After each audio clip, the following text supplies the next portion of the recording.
What's up, everybody, and welcome in. This is FST. It's Fantasy Sports Today. My name's Matt Striker. His name is Joe Pisapia, and this is the place for those that want to dominate. Season-long fantasy, straight-up wagering. We've got you covered. Just a quick reminder, at SportsGrid and at SportsGrid TV. Those are the social media handles. Just double-check that you're following along.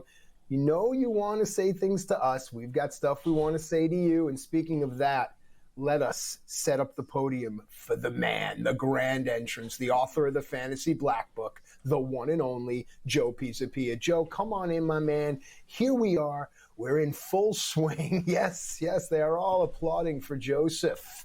Joseph, yes. Oh, Thank you, everyone. Thank you. Well. Please. Joe. Always got to get a good queen wave in there anytime you get a chance. Whenever you can, you got to go ahead and get that little. It's a good wave. You know, I understand after all those years of watching her before she passed away. I kind of got to push back. Here's how we're going to open the show. It's not really a commitment. It's not a commitment to acknowledgement. It's really just to kind of hear some of my hand. And you're lucky to get some of my hand. I don't know. I feel like Jerry Seinfeld here. We're off to a rootin' tootin' start, but I have to be honest, it's because I've won a lot of my props. I'm hitting a lot of my over-unders, so a lot of people, thankfully, aren't chasing losses. For those of you that are, we're here for you. But for those of you that have built your bankroll nicely, this is also really important. Remember, it's smarter being on SportsGrid. How you use their money for the remainder of the season really matters. Joe, come on in. Let's talk. And, you know, I feel like we're talking like we're coaches. What do you think a guy like Pete Carroll would say about a show like this? Well, first of all, he'd be running around on the treadmill probably while he was doing the show and probably taking a phone call and still doing the show because he's Pete Carroll, because he's 75 years old and he can't be stopped. But you're right. You know what? I think thinking about what the perspective of a coach is a really smart way to manage your fantasy football team. And I think too many times you get a lot of noise, you get a lot of stuff going on there. But you got to think about, all right, especially in a week like this where you have so many backup quarterbacks, we're only in week 3. There's going to be a massive amount of, I think, players that are going to be affected by the difference in quarterback play. Now, some will be positive, right? There will be some players that will benefit from the backup quarterback, right? We see it every single time. There's also going to be a lot of star players who might not benefit from this situation. Marcus Mariota. Oh, sorry, I think something was in my throat there. Marcus Mariota is typically not a guy that helps out a lot of fantasy weapons. Just ask Kyle Pitts and Drake London. But look, you are seeing a lot of it this week, and you could even see more as the day goes on. So keep that in mind, and I think you have to make adjustments accordingly. We're going to talk about some of these quarterbacks that are playing or not playing and how you should probably adjust your fantasy mind. But I think the one big mistake that people make, Matt, every single year is you don't sit Jamar Chase. You don't sit your studs. You don't sit the guys at the very top of the pile. Now, you might have to adjust what you do around them, and some players that are maybe on that fringe you have to reconsider. But you drafted your number one guys for a reason. So if you have Jamar Chase and Browning's playing, you're playing Jamar Chase. You're playing T. Higgins. You're playing Chase Brown. You're not taking those guys out no matter what the matchup is. That, my friends, is a pathway to disaster. All right. Well, listen, there's a stairway to heaven and a highway to hell, and that tells you about the anticipated foot traffic. We mentioned Pete Carroll. He said he would like to get Ashton Jonty at least 20 carries. I'm an Ashton Jonty manager, right? So let's start there. And then you mentioned quarterbacks. I really want to pick your brain here because it's just last week and 2 weeks ago it was tight ends. Now this week it's all about quarterbacks. So let's start with Jonty and the 20 carries, what you think that means, and then I'll let you run with the quarterbacks. Yeah, look, let's start with Ashton Jeanty and a lot of the rookie RBs, right? Last week, what was the buy low was all the rookie RBs, and I think that is still holding strong in week 3. I would still be buying all the rookie RBs. So what you saw was 19 attempts in that first game, 38 yards rushing against the Patriots, and then last week, just 11 attempts for 43. Now, he did work in the passing game. He got 4 targets, but that's not enough. We've got to get Ashton Jeanty the football more, and Pete Carroll recognizes that. And I also think that Pete Carroll and some of these other coaches recognize that rookie running backs are used to playing 12 games in college. That's why you see the slow ramp up every year. So September is basically a wash for most of these guys. Understand that, because it takes a little while for these guys to get going in these NFL offenses. And then on top of that, it also, on the back end, you don't want to ruin these guys so you don't have them by the end of the season. So it's a slow ramp up, but I think there's going to be a little bit more of a push here because of Ashton Jeanty's draft capital in real NFL circles, where he is going to get pushed for carries more. So this is one of those instances where I believe Pete Carroll and what he's telling me. Pete Carroll is, I think, best pathway against Washington, especially today, is to keep handing the football to Ashton Genty. And you could also imagine they might even have a lead in this game, which is something that I don't think the Raiders are going to have a lot of this year. So it's a good scenario, especially with Jaden Daniels out for this game, that Genty's going to work a lot. But going back to the real headline here, all the quarterbacks. So we started with Joe Burrow, right? He had his foot surgery. So will we see him again this year? Probably not. That's my instinct. I mean, it would have to be a scenario where he ends up coming back to a Bengals team that's hanging on for the playoffs by a thread. Mm-hmm. It's not impossible. I still think Jake Browning can get the job done. I think they'll struggle against the better teams in that division, just like Jake Browning did in 2023. The interesting thing about Browning, too, is that this was a guy that, if you go back to 2023 game log, 5 of his 8 games he finished as a QB1 in fantasy. So he's a good pickup in Superflex leagues this year. Now, the 3 games where he didn't, 2 games against the Steelers in 2023 and 1 game against the Baltimore Ravens. So, look, that tells you that those were very good defenses that year in 2023. Jake Browning can get the job done here. It's just whether or not the defense and Jake Browning and can all fall into place for them. Carson Wentz is going to start, too. J.J. McCarthy is out, and this is going to be an interesting one to watch because I'm sure a lot of people kind of ignoring the Carson Wentz situation here. But if Wentz plays really well, and then he plays well next week, and J.J. McCarthy's ready to go in 2 weeks, this is a team that's very win now. And win now from the salary cap standpoint, what they're paying everybody.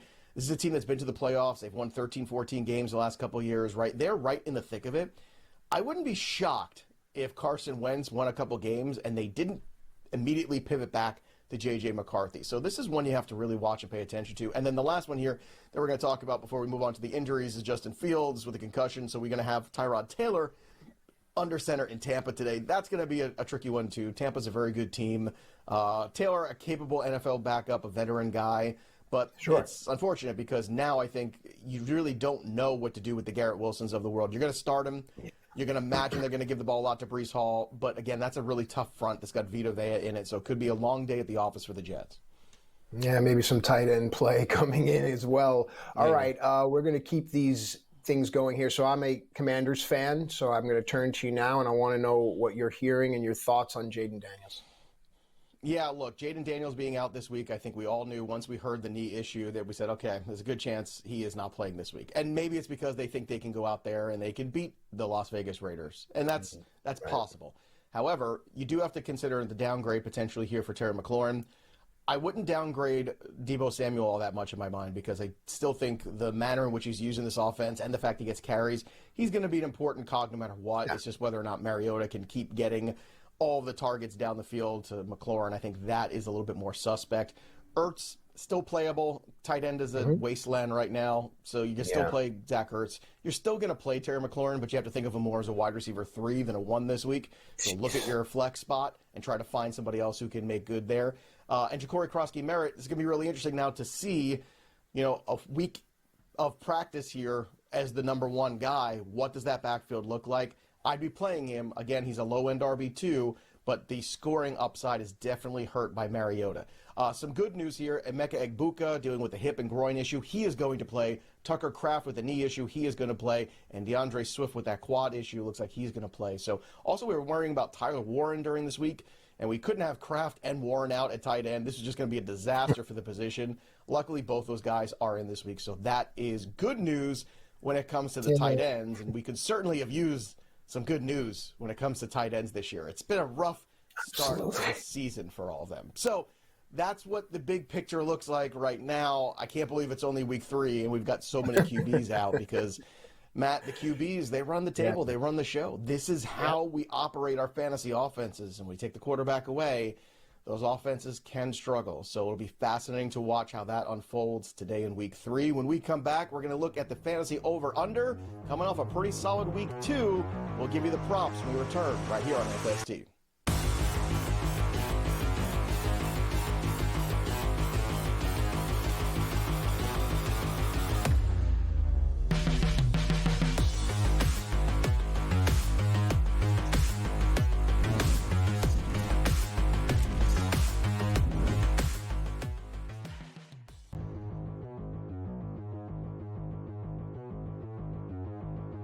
Aaron Rodgers, 2-year stint with the Jets that he'll never want to remember when he goes into the Hall of Fame. He'll just say, please don't mention that.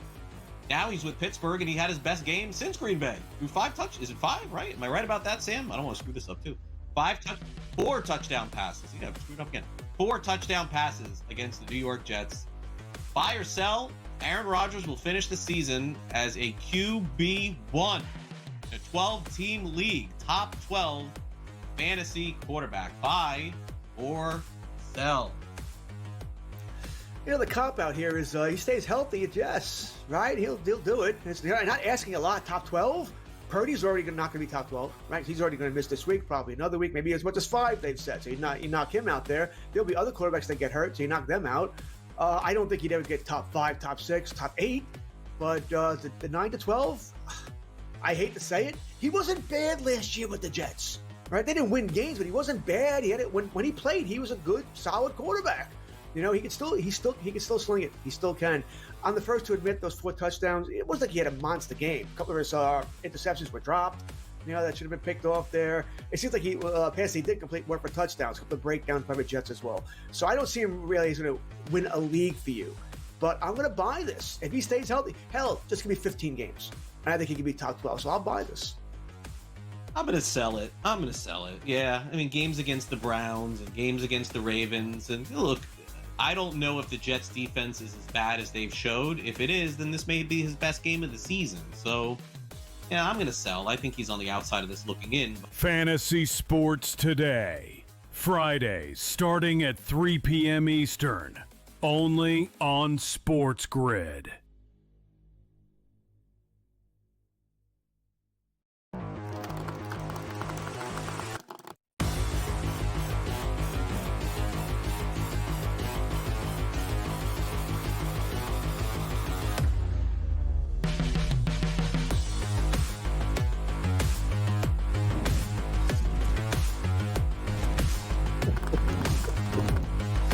What's up, everybody, and welcome into the most professional show you'll ever watch. It's FST. It's Fantasy Sports Today. Matt Striker, Joe Pisapia, Sam Y, the sports guy, TD Jake. I'm telling you, it's a crew. All right, it's time now for Fantasy Over Under, and can't speak for other places, but here we're all about accountability. What's that word? Transparency. There you go, like a hospital gown. At you from the front, though. All right, Joey, you were 3-1 last week, 5-3 across the season so far, and I'll take that because when I see that, what we have to point out here is when you're making your wagers and you're coming away with a week like 3-1, what were those wagers like? What were those 2 big wins over your loss? See, that's how I like to be. I like to spread out, allocate my resources, especially in the fact, knock wood, that I'm up. Very quickly, people can find themselves down if they aren't making the right moves. If you were 3-1, but that one was a heavy, you're really not, if that makes any sense. All right, let's go here over under. It's simple. Everyone knows how to do it. I give you a player in a situation. Joey P, you tell me if it's going to happen. Bijan Robinson, 108.5 all-purpose yards, rushing and receiving. 108.5. Joe, what says you? Sorry, I was still lost in the image of the hospital gown front, so I'm just trying to refocus my brain here, make sure we're going in the right direction. Oh, good. Now I see we're going in the right direction. All right, yeah, let's talk about Bijan Robinson, and let's talk about this game that he's got ahead of him against the Carolina Panthers. Now, the Carolina Panthers have not been good against the run. Last year, they gave up 3,000 yards against the run. 3,000 yards. That's a lot of yards. All right, that's a lot of miles, as they like to say in the business. And they've gotten off to a rip-roaring terrible start this year as well. Nothing has changed.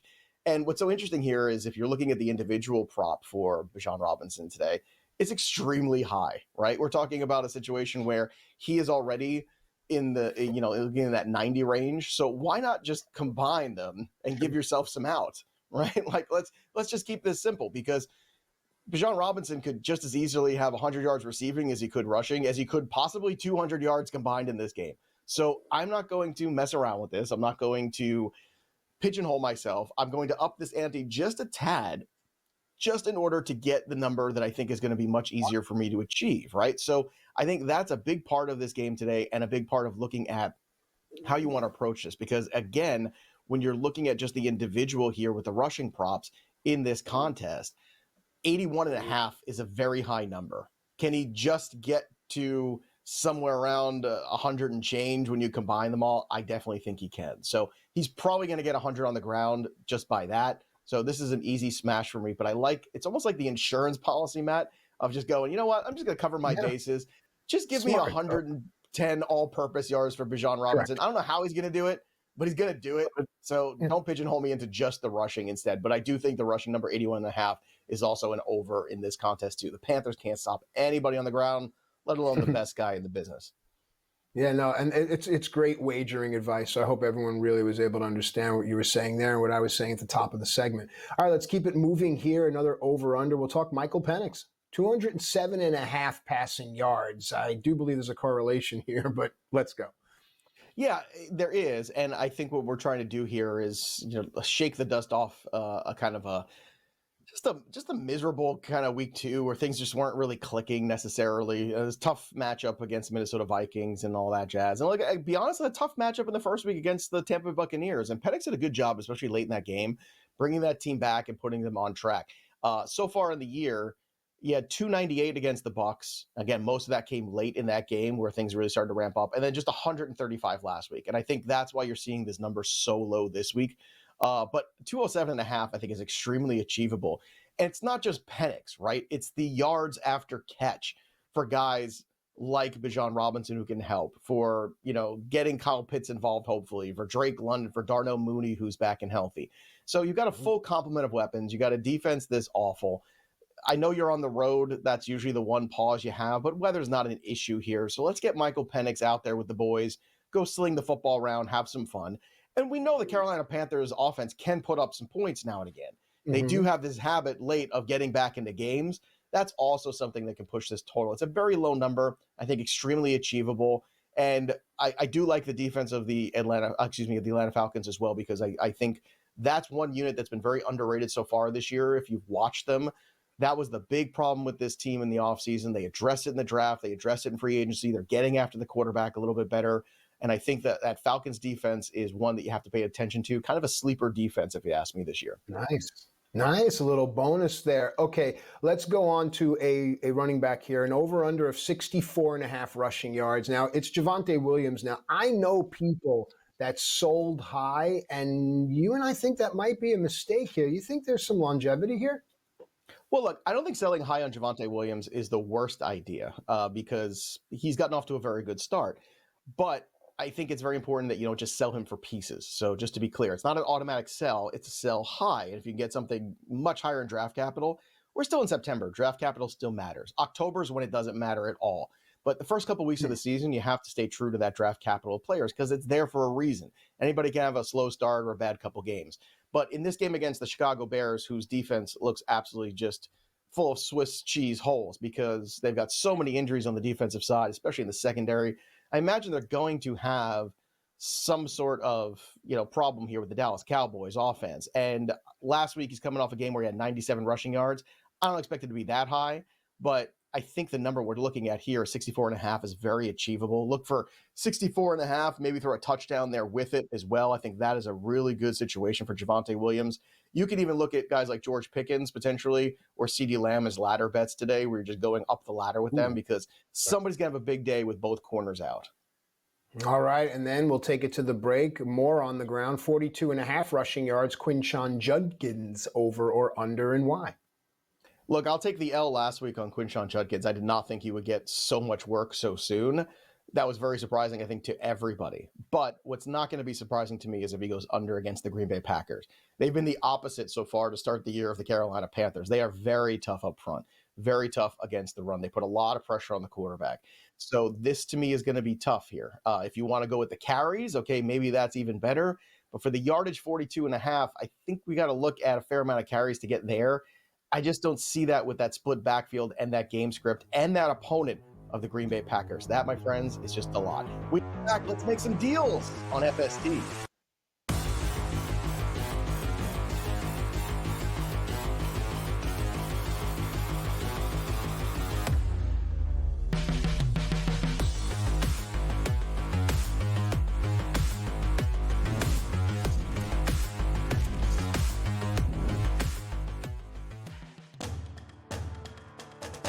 They have Boise State, they have Arkansas, they have USC. There's no shot in Purdue. Those are the only big games that they have the rest of the way. They're not getting back into the college football playoff. They're not, Donnie. I don't care if they've won 10 straight. Remember when they lost to NIU? No way, no care. What happens the rest of the season? They can't get in. Who was in the college football championship last year? But they had marquee wins at some point I don't care. They lost to NIU. Sports Grid's College Football Today. I needed a mental break when the season was over. Because it's a lot. It's a lot. You get tired of training. But, man, I never get tired of playing golf. I love it. I mean, every course is different. Every day is different. And some days you're like, oh, I got this. I got it. Then you go out there and shoot a 95 the next day. I'm like, damn. The Smiley Show. Only on Sports Grid. NFL season with about 750,000 downloads. Really interesting when you look at the third and the fourth spot. You have Bet365 and Fanatics, which were, again, that first week, they were the only sports books that grew. The good news for the other sports books in terms of downloads this week is even when you take out Fanatics and Bet365, app downloads still grew about 20% across the board overall. Newswire. Only on Sports Grid. They had clearly in hand at the end, especially in the second half, and yet somehow they managed a shank of a 60-yard field goal, and a flag comes in with no time left on it for a penalty. Do you want to know how many times that penalty of leverage was called all last season? Want to take a guess? How many? 4. The Early Line. Only on Sports Grid.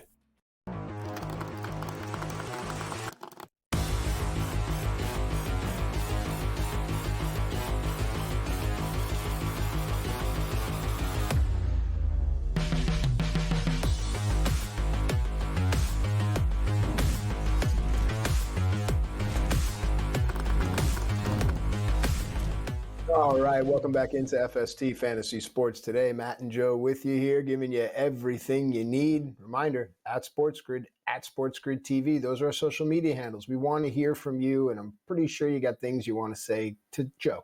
All right, it's time now for Buy Low, Sell High. That's called passing the heat in the wrestling industry. Buy low, sell high. It's exactly how it sounds. Joe, you've got 2 here, and I'm really curious to hear your thoughts on the second one, but the first one's quite intriguing as well. Take it. Yeah, look, I take a lot of questions during the week, and we even do a trade show of our Fantasy Pros live on the YouTube channel every single Wednesday. And man, it seems like everybody's trying to either deal for Brian Thomas Jr., and I want to buy him. Look, it hasn't been a great start for Brian Thomas Jr., let's be honest. It's lackluster. But this was the wide receiver 4 last year in his rookie season. So he hasn't been 100% health-wise, but also Trevor Lawrence hasn't played very well either. I think we have to give this duo a little bit of time, too, because it is a new system. And I think that is really, at the end of the day, what the issue is. It's a little bit of patience for everybody to get on the same page. He's still got a 24.7% target share of this offense, a 25% first read share. Those are very good metrics. And what those metrics mean are that he is going to get opportunities for the football. We just haven't clicked yet in this Liam Cohen offense. It's going to take a little bit of time. Now, you even saw, even last year with the Buccaneers, right? Sometimes when new offenses happen, it's a Liam Cohen offense. They had the personnel all in place. Continuity was all there, but still, it took a little while for everything to really get cooking. But I think eventually it will. So you're not sitting Brian Thomas. You're not trying to trade him off for parts because you'd be selling him very low. But if somebody in your league is getting really frustrated with somebody that they picked somewhere around the turn as a first or even second round pick, I would be very happy to take him off somebody's hands because I still believe in the talent. I believe in the opportunity. I believe in his role in this offense. And I think you're seeing Liam Cohen slowly start to chip away at what he wants this to be, right? You saw Travis Etienne that first week. Then you saw a Tank Bigsby trade. Now Bashal Tutin's going to work in a little bit too. I think it's only going to take a little bit of time here for everything to gel. Now, is it the best scenario this week against the Houston Texans defense, I should say? No, it's not the best scenario, but it's not one that's impossible. So once again, if he is available in your league, go get him, because if he has 110 yards today on 8 catches for a touchdown, that window shuts for the rest of the season. It's never coming back. This is your window. This is your opportunity. Slow start, new offense, lots of stuff trying to gel together. I think is the biggest reason why Brian Thomas Jr. hasn't hit the ground running in 2025. It has nothing to do with Travis Hunter's presence. It has nothing to do with anything else. Trevor Lawrence needs to play better, and Brian Thomas Jr. needs to be healthier. And I think those two things we can find as the season goes on.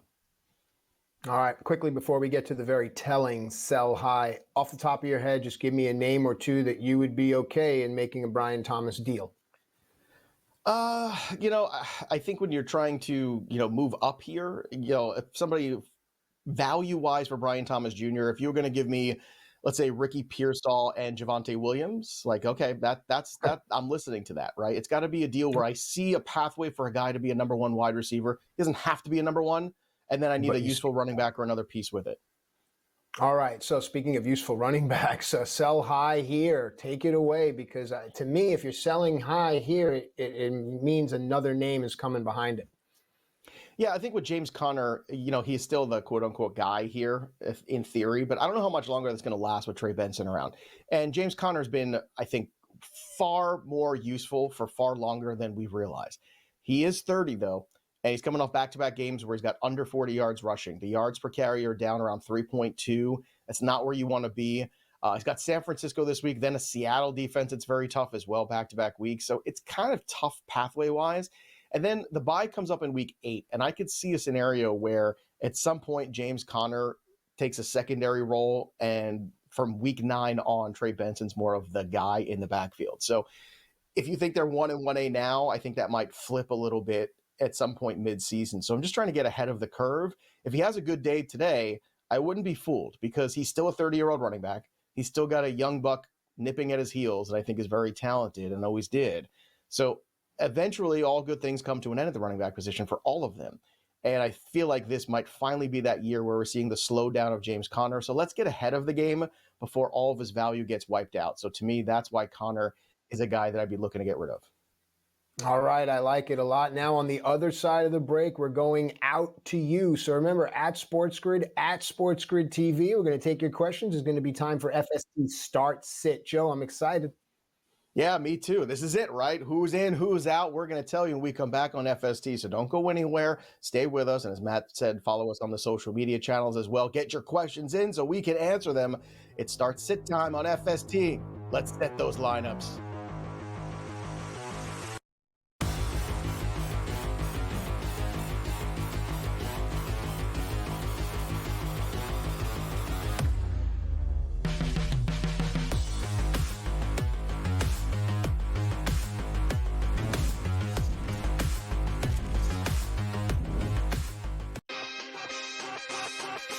Credit to the Giants, who were so good in April and then since then just kind of fell apart. Now they're back in it again. I think the Mets will get in, but it is fascinating that they'll play the Marlins here the last 3 games of the season. And I know without a doubt that the Marlins are going to line up Sandy Alcantara, Yuri Perez, and top guys to try and beat the Mets. Game time decisions.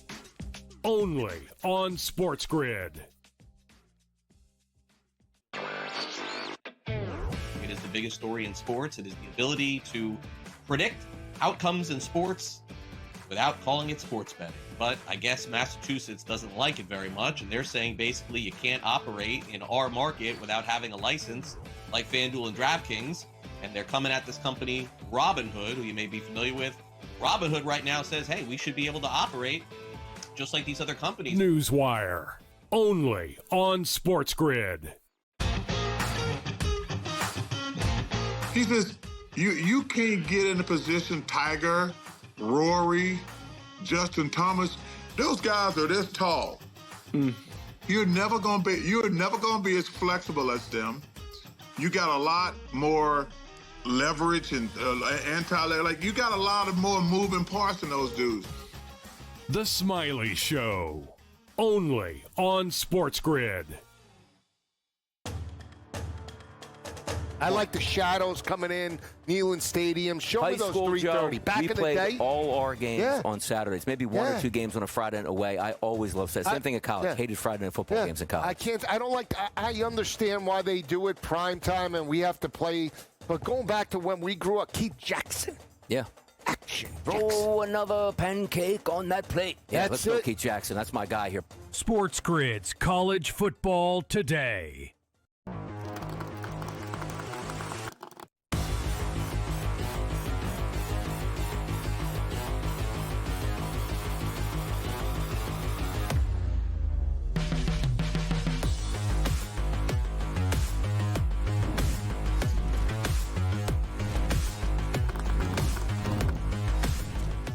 All right, welcome back into FST Fantasy Sports Today. Matt and Joe with you here, giving you everything you need in order to dominate. And now, Joe, it's time for one of my favorite portions of this show. We go around the country, we listen to the people, they ask the questions, start, sit dilemmas, and you answer. At SportsGrid, at SportsGrid TV, keep the conversation going. All right, first question's coming in from Charleston, South Carolina. Looks like it's a running back question for you, Joe. It's Omarion Hampton of the Chargers versus Denver and that defense, or Ja'Cory Krosky-Merritt, Washington, issues with the quarterback and all kinds of things, and they have Las Vegas. Who starts, who sits?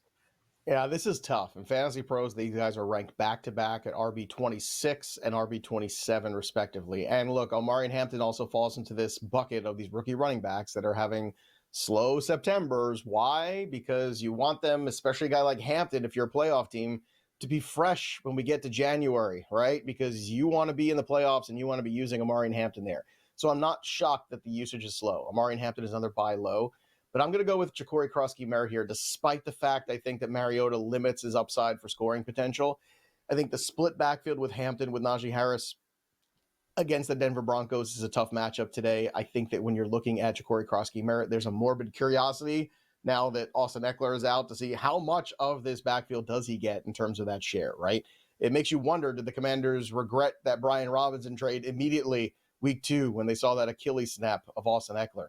Maybe that was a little bit too much too soon there for them. But Ja'Cory Krosky-Merritt has at least the opportunity to be the guy who's getting the lion's share of the work. Chris Rodriguez will work. There's rumors that Jeremy McNichols will be the guy who runs the Austin Eckler role, but I just don't think he's going to run the full gamut of that role. I'm just not sold on that. If that was the case, then they wouldn't have brought back Eckler this past year. They would have just gone with McNichols if they thought he was the guy. So I think JCM is the play here. Again, there's a little limitation in terms of scoring. Marcus Mariota is not the greatest here, so we'll have to be very careful. But I think JCM gives us more upside here, despite the fact both these guys are in some sort of timeshare. I think the JCM timeshare has more upside this week. All right, we're taking your start sit questions here on FST with Matt and Joe at SportsGrid TV. Looking at a wide receiver question, this one coming from Gulf Shores, Alabama. Calvin Ridley of Tennessee has Indianapolis, or Quentin Johnson of the Chargers, again, has Denver. Joe?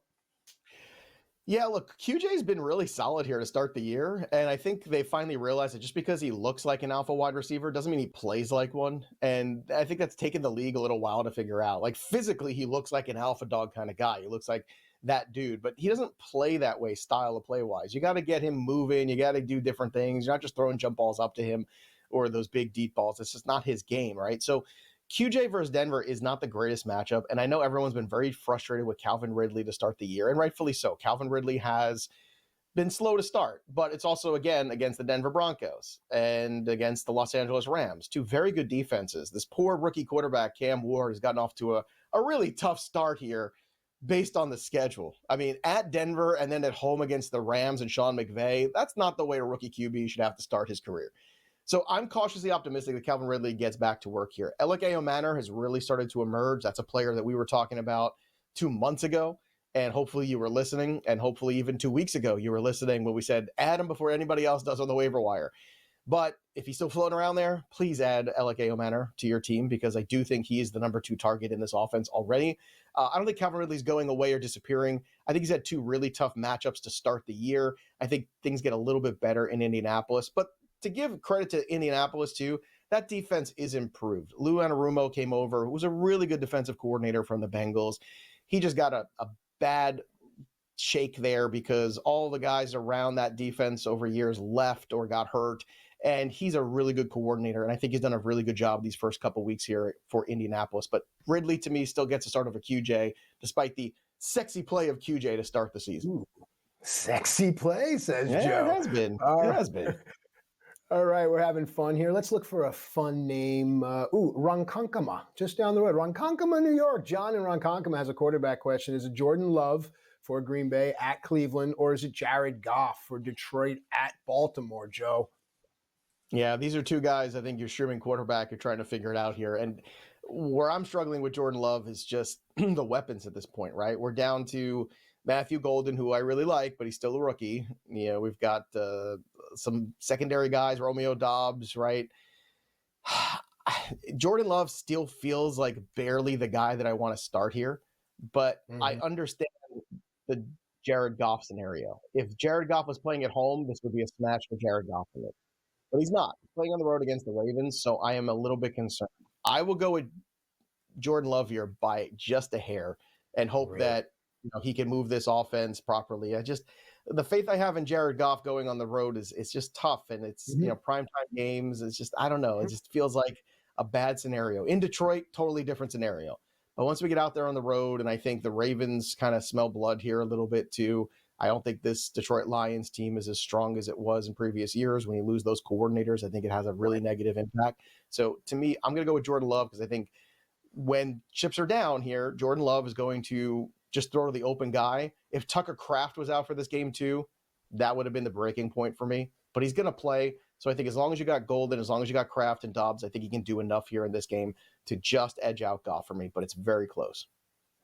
All right. It wouldn't be an FST if we didn't have a tight end start-sit question. We go out to Columbia, Missouri, and Ryan is pulling his hair out. If you have hair, Ryan, I don't know. I assume you do. Yeah. Harold Fannin Jr., Cleveland versus Green Bay, or David Njoku, Cleveland versus Green Bay. What to do? Well, these guys are also back-to-back in Fantasy Pros consensus rankings this week, and I can't tell you how many of these questions I've taken, right? Because most people had Njoku, picked up Fannin because they were worried, but a lot of people didn't drop Njoku for Fannin necessarily, so they just kind of are waiting to see how it shook out. I would just go with the younger guy in Fannin for now. I just feel like that's the direction we're going. And the way the tight end position is going, I wouldn't be shocked if a team came knocking at the door here and gave a 7th-round pick for David Njoku. I think a lot of teams could use a David Njoku type tight end as the season drags on. So keep that in mind. I can see the Browns making a move here. It would be very smart. The Browns are going nowhere. Let's take a look at some of these teams that, like if George Kittle has an extended absence, maybe the 49ers should come knock on the door for David Njoku. Just saying. Like, there's a lot of teams I think out there that could benefit from an Njoku's presence. He's a talented guy. He's never really been fully unlocked except by Joe Flacco a couple of years ago. But it seems like Fannin is really becoming the guy that they want to build around in the future. And I think for the Browns, Judkins, Fannin, Tillman, it's all about looking to the future. And I think you have to start now. The future is now for the Browns.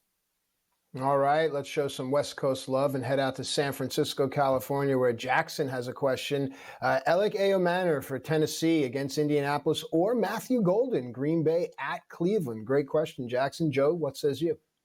Jackson's up early on the West Coast. Can we just shout out Jackson there for a second? That's early. All right, so here's one of my favorite things, right? We're talking about flex spots. Alec Manor. See, Jackson, listen, Jackson's smart. Jackson went up there, went to the hill. The bucket, and came down with Alec Manor off the waiver wire a couple weeks ago. And then Matthew Golden, again, the opportunity is there, but we haven't seen the connectivity yet. So despite the fact that I think Golden in a deeper league is startable this week for sure, I think you go with Manor. I think you like where things are going with him.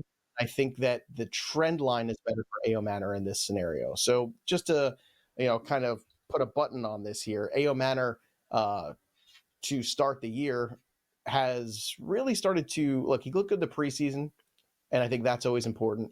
Last week, he had 4 receptions for 56 yards and a touchdown on 6 targets. That was good enough for wide receiver 22. Now, Matthew Golden hasn't put up anything close to that yet. I'm not saying Manor is going to repeat a wide receiver 2 scenario today, but could he finish 3? I think he can, and I think I feel better about that than I do necessarily about Matthew Golden's opportunity to repeat that kind of number. So that's very important. Also important, other players that are floating around the waiver wire that you might be able to pick up. Every single Sunday, we take a look at those players, and usually on Sundays, you could just add them to your roster for nothing. And sometimes it's about looking ahead as well to the trends and getting ahead of them so that on Tuesday and Wednesday, you don't spend all your money. So we're going to help you do that with the waiver wire when we come back on FST.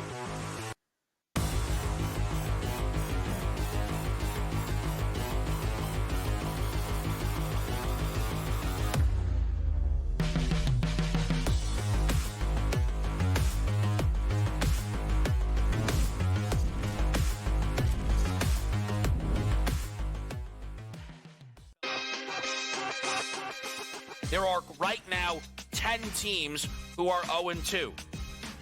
Every team on this list is 0-2. These are the 7 teams through 2 weeks who have already been eliminated from the Super Bowl picture. First, the Cleveland Browns. who I believe were the worst team coming into this season. The Cleveland Browns are absolutely done. Game time decisions. Only on SportsGrid. Josh Heupel. I mean, please, dude, you got to be kidding me. How do you lose this game at home when you've got Georgia on the ropes with a iffy quarterback at best there in Gunnard, and you somehow figure out a way to lose that game? A game, Donnie, in which was pretty much in hand for Notre Dame, 3/4 of it. The early line. Only on SportsGrid.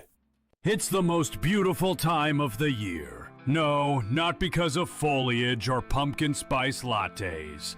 It's because of football. SportsGrid has you covered all season long, covering every snap, every score, and every line move. Prepare, watch, win. Weekends are for winners. Only on SportsGrid. I needed a mental break when the season was over. Like, because it's a lot. It's a lot. You get tired of training. But, man, I never get tired of playing golf. I love it. I mean, every course is different. Every day is different.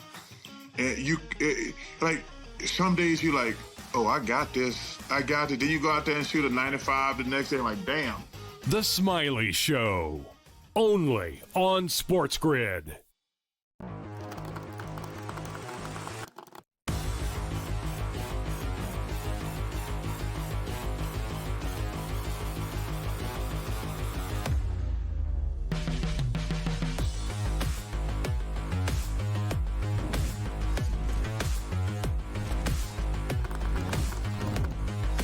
Welcome back into FST. It's Fantasy Sports Today. Matt and Joe with you here, giving you everything you need in order to dominate. But folks, we cannot do it alone. To be honest, I'm not supposed to tell you, but we need you. At SportsGrid, at SportsGrid TV, get your questions in. Now it's time to go for the waiver wire. Joey P., the author of the Fantasy Black Book, it's available now. Next commercial, do yourself a favor. Just go research it. I'm telling you, it's changed the way a generation is winning at wagering. When guys used to play DFS all the time, there's still money on the table there, as well as season long. So, Joe, thank you. All right, waiver wire ads. People are clamoring for a wide receiver. Now, there's a caveat here, folks. We try to give you players that are available in at least 7 out of 10 leagues, all right? So, with that said, Joe, a wide receiver available in maybe 7 out of 10 leagues, where can we go? Yeah, Troy Franklin's where we can go for the Denver Broncos. Troy Franklin's coming off a game where he had 9 targets, 8 catches for 89 yards and a touchdown. He was wide receiver 8 last week. He gets the Chargers this week. All hands on deck. Bo Nix struggled in that first week, had some good moments, I think, against the Colts last week. So hopefully pulling out of a little early slump here. But look, it's second year in the league. There's more tape on you. Teams make adjustments. Don't be shocked if Bo Nix is a little up and down, I think, in 2025. But Troy Franklin's an interesting piece because we kind of got a tease of this last year, and Troy Franklin and Bo Nix played together in college, right? So there's a continuity there. There's a familiarity there. There's a trust level there. It's just whether or not we're going to see him overtake Marvin Mims as the number 2 wide receiver on this depth chart. Now, that remains to be seen, but if it does happen, I want to get ahead of it. I want it to be on my roster when it happens, because if it happens again this week and he has another repeat game where he's a top 10 wide receiver, which, again, I don't anticipate that happening, but even if he's a wide receiver 2, he's going to be gone off that waiver wire. So get him now. Put him on your team for nothing now, and then see how he performs. If he goes back to, being a 2-catch guy on 3 targets in the game, okay, then you just drop him and you go back to pick up something else that's useful on the waiver wire. But to me, this is one of those classic get ahead of the curve situations with Troy Franklin of the Denver Broncos, because if he does emerge as that number 2 guy behind Cortland Sutton, especially Evan Ingram did nothing the first 2 weeks of the season. He's not playing today. There's more targets available in this offense. He's even, I think, a streamer this week as a flex play in a 14-team league, maybe even a 12 if he just had the worst situation in terms of wide receiver play. So Troy Franklin, definitely an ad Sunday morning. All right, the way you leaned into that worst, maybe can be applied to people's tight end situations. So you got to give me someone. It doesn't have to be sexy. It just has to be available. Give me someone that's available in at least 7 out of 10 leagues at the tight end position. Yeah. Well, I'm going to give you a guy who is playing really well right now, who is tight end 4 in fantasy over the first 2 games, is Juwan Johnson of the Saints. Now, nobody wanted Juwan Johnson because he played for the Saints and because we kind of know who Juwan Johnson was previously. But there's a big difference in what's happening now with the Saints and why Juwan Johnson. This is the question I keep getting asked. Why is this happening now? And I think the answer is, number one, you have a quarterback that's limited in Spencer Rattler, who has been better than I think a lot of us anticipated, but nothing special. He's not moving the ball downfield the way Derek Carr could, right? So Juwan Johnson's going to benefit from that, right? Lower average depth of target. He's also going to benefit from the fact that Taysom Hill's not there, right? Hill is hurt. He's probably not playing this year. Maybe at the end of the year, we'll see. But whenever they would get in the red zone, which is where tight ends typically eat, which is where tight ends can score their fantasy points and get touchdowns, Juwan Johnson wasn't on the field because you had all these gimmick plays with the other tight end. And I think that is something with Taysom Hill that now that that's out, Juwan Johnson's in. And he's got 20 targets in 2 weeks. Rookie quarterbacks or younger quarterbacks tend to check down a lot too. Juwan Johnson benefits from that. So look, he's got 13 catches on the year to start the season. He's got 1 touchdown. Juwan Johnson plays the Seahawks this week. It's a tough matchup. So yeah, you're going to have to get rid of the football quick. So Juwan Johnson is a guy that should not be readily available as much as he is in leagues, considering how bad the tight end play has been. So Juwan Johnson is definitely an add too. Even if you have a decent tight end, add him on principle as a potential guy that you could use as trade bait or to cover your bye weeks at some point. Because if Hawkinson doesn't turn things around with Wentz and Andrews doesn't turn things around soon, Juwan Johnson is a pivot in the next couple weeks. Great advice, as always. People are really responding to your analysis of Troy Franklin, and they're asking for another wide receiver, but they've changed the parameters here. 8 out of 10 leagues, they want someone widely available, but they still want that same type of analysis. Who do you got? Well, look, it doesn't take a genius to figure out Romeo Doubs, right? Romeo Doubs is going to be somebody who benefits this week from the injuries that have happened in that wide receiver core. Now, I'm not saying he's a lock, right? Romeo Doubs is not a lock. He's never a lock, but he does have that touchdown upside. Last week, you saw that. He had 3 catches for 28 yards, but he did have a touchdown. So he is a guy you can look for in the red zone. Matchup against Cleveland is not the greatest, I'll be honest with you, but the next week he gets Dallas. After that's the bye week. So this is more of a stopgap where you hope that, you know, despite the fact that Jaden Reed's going to miss significant time, you want Matthew Golden to emerge here over this period of time. You're still going to see Dontavian Wicks. You're still going to see other guys working in here. But Doubs, to me, is the immediate beneficiary over the next couple of weeks, at least, of target share in that offense. All right, taking us to the break, we're asking for 2. People are asking for a quarterback, and then if we have time, a defense. So, Joe, take it away. Yeah, I'm going to go back to Michael Penix again here. I would like to see him rush a little bit more in this game, too, against the Carolina Panthers. We saw 21 yards rushing in that first game against Tampa. Didn't see any of it against Minnesota last week. So I'd like to see him get moving in the pocket a little bit because he is quicker than you realize. And look, the Carolina Panthers defense is dreadful. We already went over this, right? It's flat out bad. They didn't do anything to address it in the offseason. So what are we doing here? Let's get back to basics here. I think Penix is a really good streaming quarterback, and God knows a lot of teams need a streaming quarterback this week. No Burrow, no Jaden Daniels, no Fields, right? That's 3 top 12 quarterbacks out in the same week, not to mention some other quarterbacks in deeper leagues that you haven't been thrilled with playing. So Penix is out there, 31% of leagues. I think I would play Michael Penix. And then for that defense, look, this should be more like 70, 80% roster at this point is the Seattle Seahawks. Seattle Seahawks defense is solid. This is a defense that I think you can go out there, and they don't have a bye to week 8. So far to start the year, they were number 11 in first week against San Fran, number 3 this week. They've given up only just 30 points in the first 2 games, and this week they get the Cleveland Browns. So not only can you play them this week they get the New Orleans Saints, Then next week they get the Arizona Cardinals, Tampa, Jacksonville, Houston. You could theoretically play them all the way up into that bye week 8. So this is a good investment in the future for the Seahawks defense. 3 and out when we come back.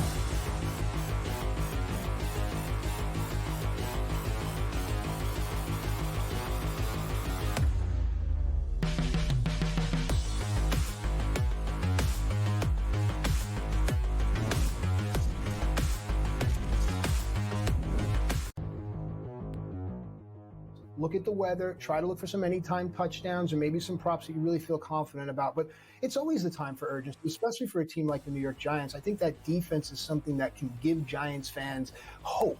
And then if you get Dart under center, it's hope. And then if you can get Scatterboo out there and the whole building's going boo, it's hope. And as we know, hope works. Fantasy Sports Today, only on SportsGrid. If you're in the Super Bowl market, if you're in the futures market, that's a big deal. Yeah. Tyreek Hill is heavily connected to the Kansas City Chiefs. I am sure it would be Tyreek's first place if he could pick to go back to. At least I would think it would be. And the Chiefs have a need, and the Chiefs are interested, and they're not worried about any of his other question marks. Pro Football Today, only on SportsGrid. It's the most beautiful time of the year. No, not because of foliage or pumpkin spice lattes. It's because of football. SportsGrid has you covered all season long, covering every snap, every score, and every line move. Prepare, watch, win. Weekends are for winners. Only on SportsGrid. They had clearly in hand at the end, especially in the second half, and yet somehow they managed a shank of a 60-yard field goal, and a flag comes in with no time left on it for a penalty. Do you want to know how many times that penalty of leverage was called all last season? Want to take a guess? How many? 4. The Early Line, only on SportsGrid.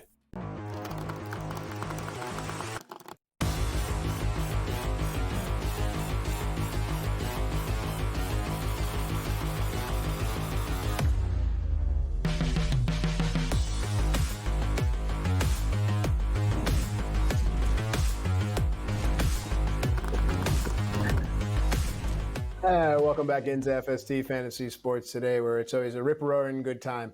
My name's Matt Striker. His name's Joe Pisapia. Remember, it's smarter to be on SportsGrid. Prove that. At SportsGrid TV. We want to hear from you. Joe, as always, on behalf of everyone around the world, thank you so much for your time and your knowledge. You're helping people win, and that's the thing that we love.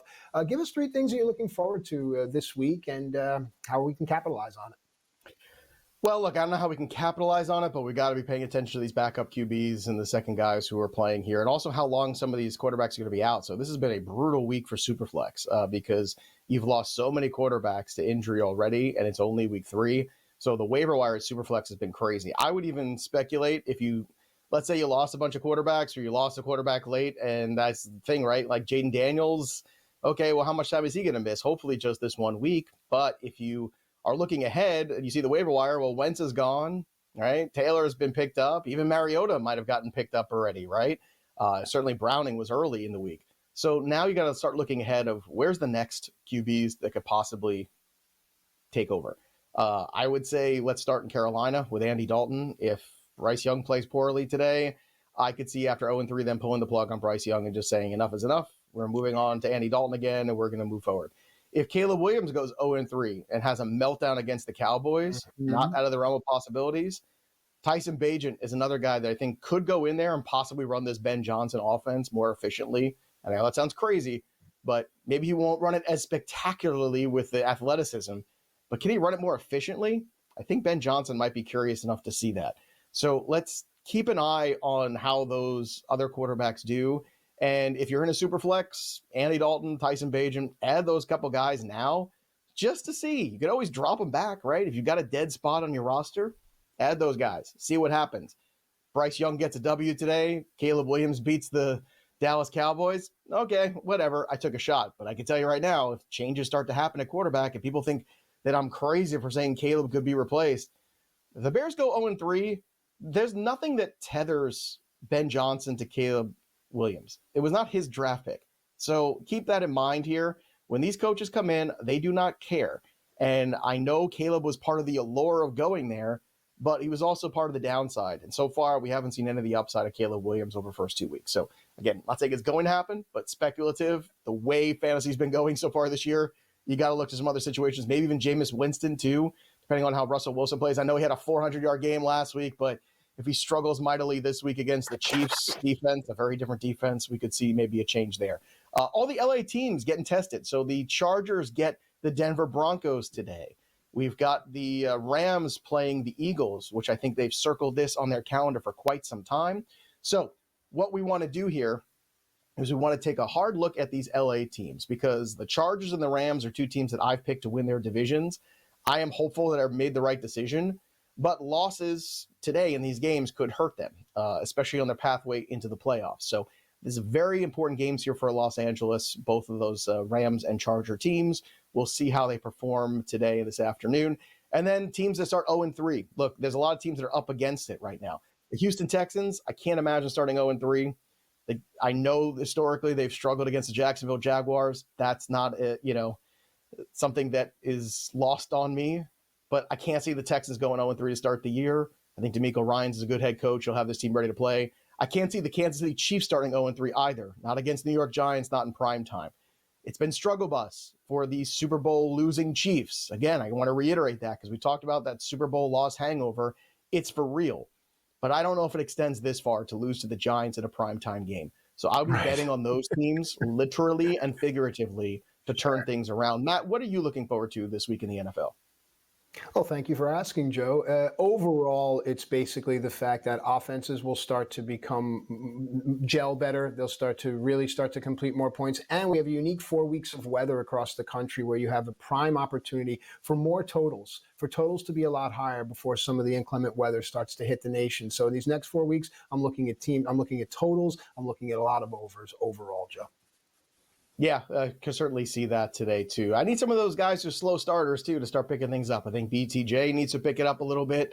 And it's also going to be fascinating to see how some of these big pieces like Terry McLaurin, like Jamar Chase perform today, right? Because we need these guys on our rosters to do well. Now, Justin Jefferson, right? Like all these big time wide receivers, we need them to perform. And now we don't have their regular scheduled quarterbacks under center. So It's going to be a very volatile day in the NFL. Wager carefully and set your lineups accordingly. That'll do it for us. But the story of the game goes on. For Matt Striker, I'm Joey P. See you next time, kids. Enjoy your Sunday football.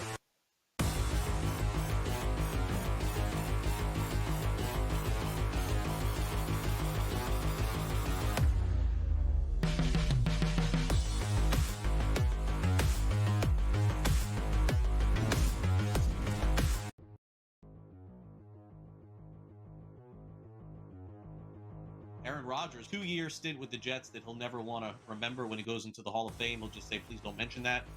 Now he's with Pittsburgh, and he had his best game since Green Bay. Threw 5 touchdowns. Is it 5, right? Am I right about that, Sam? I don't want to screw this up, too. 4 touchdown passes. Yeah, I've screwed up again. 4 touchdown passes against the New York Jets. Buy or sell, Aaron Rodgers will finish the season as a QB1 in a 12-team league, top 12 fantasy quarterback. Buy or sell.